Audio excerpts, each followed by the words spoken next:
Breaking news. Joe Flacco is gone. He has been traded to the Cincinnati Bengals for a 5th-round pick, and we gave up a 6th-round pick to the Bengals as well.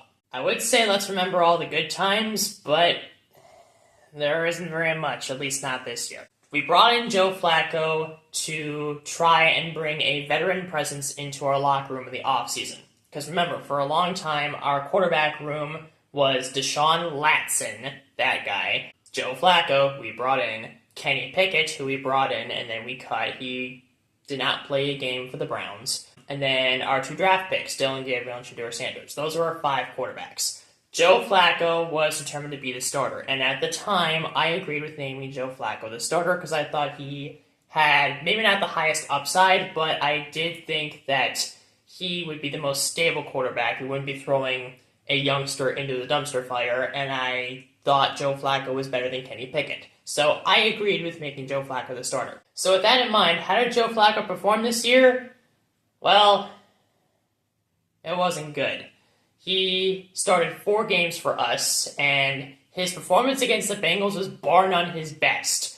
I've made it clear through the video I made about the Bengals game, and I think most Browns fans would agree, that loss was not Flacco's fault. We lost that game because Andre Schmidt was missing easy kicks, and our wide receivers had stone hands. His 3 games after that, though, were quite atrocious. He was terrible against Baltimore, he was terrible against Green Bay, he was terrible against Detroit, and that terrible Detroit game was officially his last game in a Browns uniform.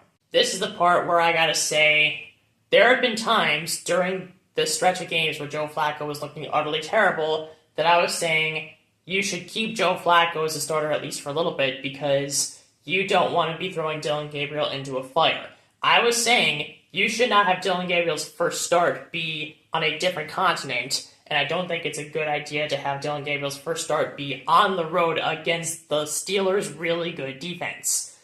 And I was saying that, and I'm happy to admit that I was wrong because whatever Kevin Stefanski saw from Dillon Gabriel in London against the Vikings on Sunday, he was obviously happy enough with that he was okay with having Joe Flacco being traded away. So, Joe Flacco is gone. Dillon Gabriel is going to be the starter going forward. Best of luck to you. Hopefully you can carry this offense with no good wide receivers, tight ends that show up every now and again, and a very good running back to be a competent offense, and hopefully we can have a game in which we score 20 points. That'd be kind of nice. And hopefully, once we score 20 points, we keep our foot on the gas and try to win instead of crawling into a turtle shell like we did against the Vikings. Thanks, Coach Kevin Stefanski. You stink. Yeah, that pretty much covers it. Joe Flacco is gone. Dillon Gabriel has the keys to the car now. Best of luck to you.